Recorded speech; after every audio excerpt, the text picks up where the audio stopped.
حضرت یوشع علیہ السلام کون تھے، انہیں نبوت کیسے ملی اور انہوں نے جہاد اور معجزے کا ظہور کیسے کیا؟ ناظرین، آج کی ویڈیو میں ہم آپ کو اسی کے بارے میں بتائیں گے۔ السلام علیکم، میں ہوں حسنین القادری۔ چلتے ہیں ویڈیو کی طرف۔ ناظرین، اللہ پاک نے حضرت موسیٰ علیہ السلام کو یہ حکم دیا کہ دو دریاؤں کے ملنے کی جگہ پر میرا ایک ایسا بندہ ہے جو آپ سے زیادہ علم رکھتا ہے، آپ ان سے ملاقات کریں۔ حضرت موسیٰ علیہ السلام روانہ ہونے لگے تو اپنے نوجوان خادم حضرت یوشع بن نون علیہ السلام کو بھی اپنے ساتھ لے لیا۔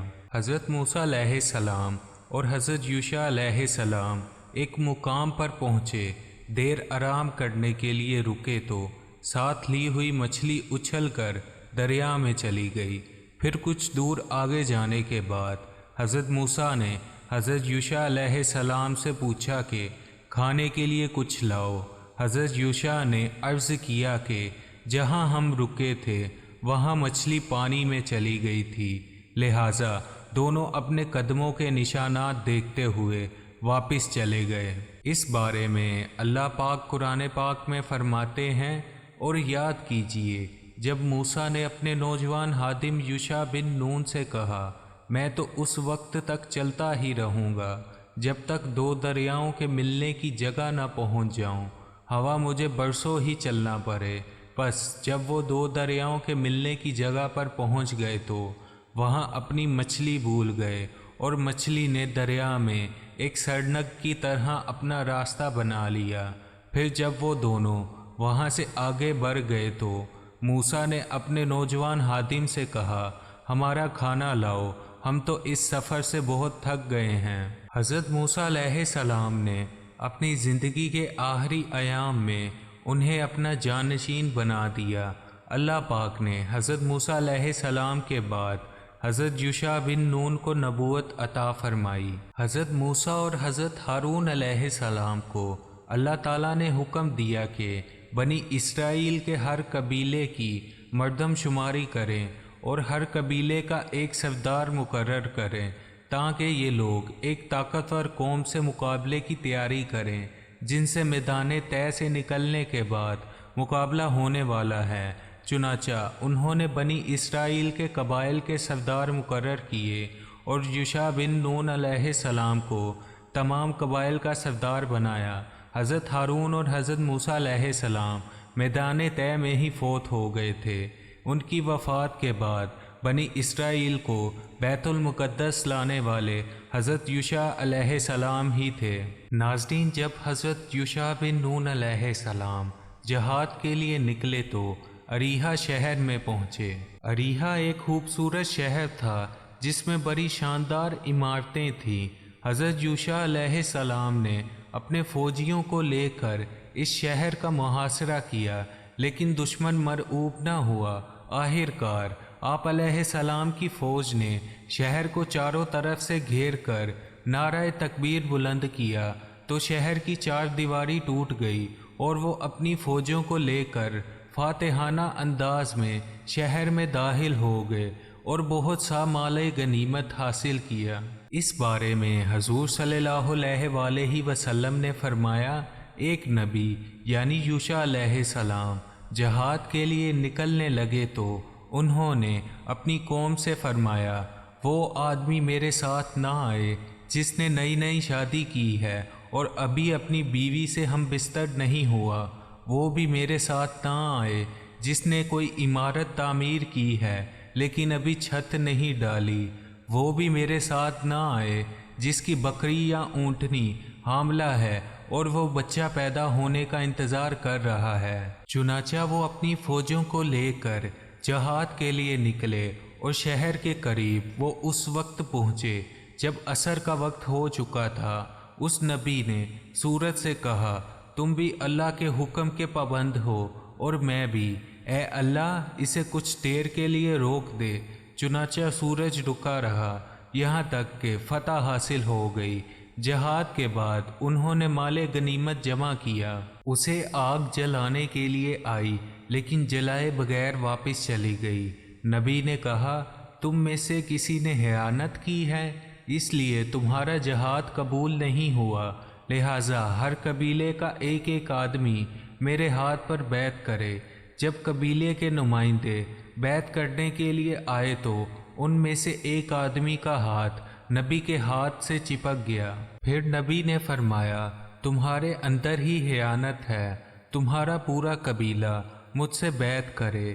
اس قبیلے کے تمام افراد نے بیعت کی تو 3 آدمیوں کے ہاتھ نبی کے ہاتھ سے چپک گئے۔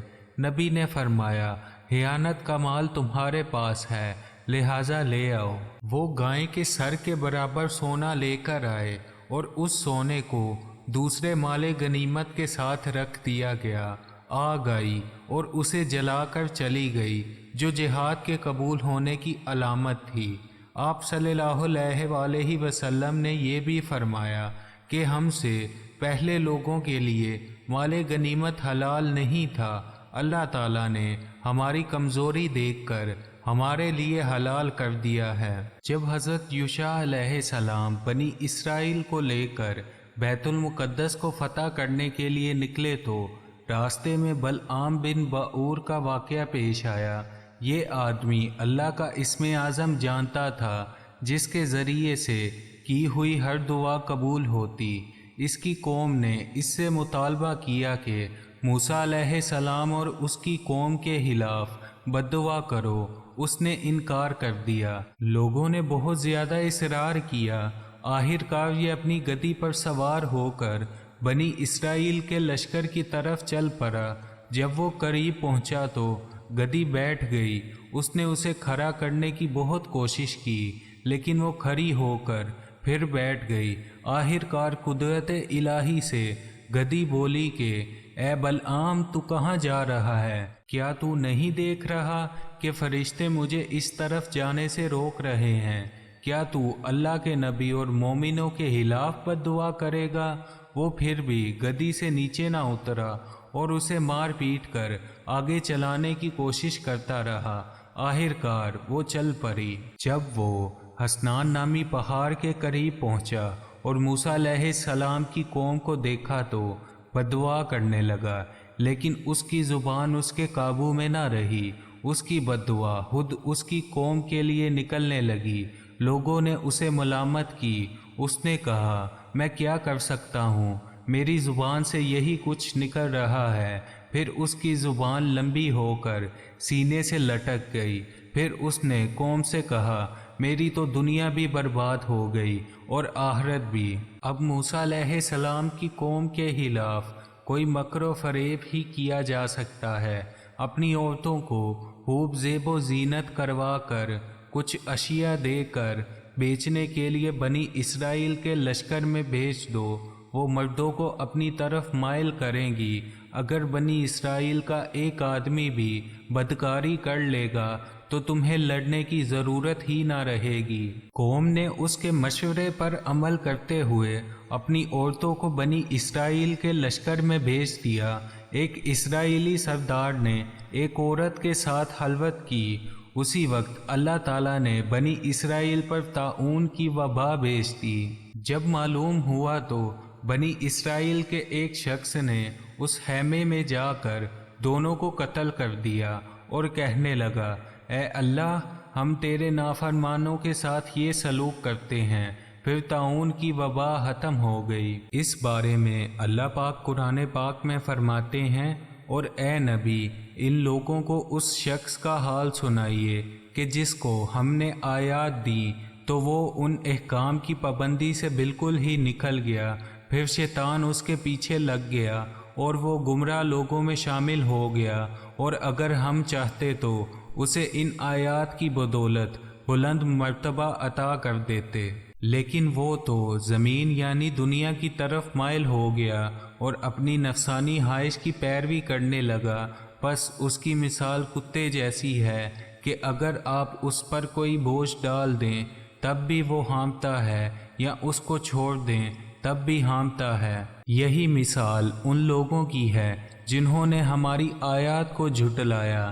اے نبی، آپ ان واقعات کو لوگوں کے سامنے بیان کر دیجئے تاکہ وہ غور و فکر کریں۔ ان لوگوں کی مثال بھی بہت ہی بری ہے جو ہماری آیات کو جھٹلاتے ہیں اور وہ اپنے آپ پر ہی ظلم کرتے ہیں۔ اور آپ صلی اللہ علیہ وآلہ وسلم نے فرمایا، یہ بیماری طاعون ایک عذاب ہے جس کے ذریعے سے اللہ تعالیٰ نے تم سے پہلے کی کچھ امتوں کو سزا دی تھی۔ ناظرین، جب حضرت یوشع علیہ السلام قوم کو لے کر بیت المقدس کے دروازے پر پہنچے تو انہیں حکم دیا کہ شہر میں سجدہ کرتے ہوئے یعنی عاجزی کے ساتھ رکوع کی حالت میں جھک کر داخل ہوں اور اللہ تعالیٰ کا شکر ادا کرو کہ اللہ تعالیٰ نے وہ عظیم فتح عطا فرمائی ہے جس کا ان سے وعدہ کیا تھا، لیکن وہ شہر میں بڑے غلط انداز میں داخل ہوئے۔ اس بارے میں اللہ پاک قرآن پاک میں فرماتے ہیں، اور جب ان یعنی بنی اسرائیل کو حکم دیا گیا کہ اس بستی بیت المقدس میں آباد ہو جاؤ اور جہاں سے تمہارا جی چاہے کھاؤ اور ہتاتن یعنی ہمیں معاف کر دیجئے کہتے رہو اور سجدہ کرتے ہوئے بیت المقدس کے دروازے میں داخل ہو جاؤ، ہم تمہاری خطائیں معاف کر دیں گے، نیک کام کرنے والوں کو ہم اور زیادہ اجر دیں گے۔ ان میں سے ظالموں نے اس کلمے یعنی ہتاتن ہی کو بدل ڈالا جسے پڑھنے کا انہیں حکم دیا گیا تھا۔ ہم نے ان کے ظلم کی وجہ سے ان پر آسمان سے عذاب بھیج دیا۔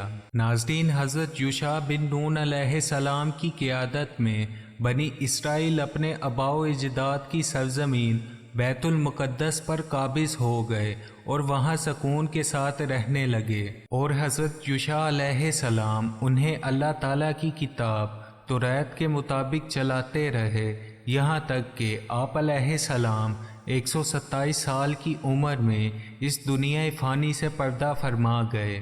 ناظرین، اللہ پاک ہمیں دین و دنیا میں کامیابی عطا فرمائے۔